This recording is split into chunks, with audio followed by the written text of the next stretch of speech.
can see we've come back from the sewing machine to the work table, and we've sewn the header. And there's a number of ways that you can sew and make fringe and cut it.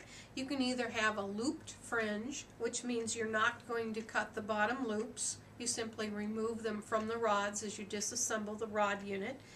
Or you can make fringe as you cut it. I don't know if the camera can zoom down here and take a look. As I position the scissors right up to the rods, I will always want the most drop that I can, so I'm just turning them a little bit on top of the rod.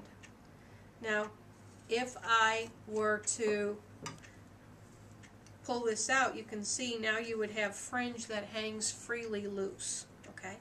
If I cut the yarns, just turn my scissors a little bit, on top of the rods, that's also permissible, but of course, you know, you're going to be, you know, losing out on this ½ inch of fringe. So if you can cut it the way I showed you, which was put your scissor blades in between the front and the back row of the yarns and twist it slightly on top of the rod, then you're going to be able to get and capture that extra ½ inch here that we were cutting off on the second application.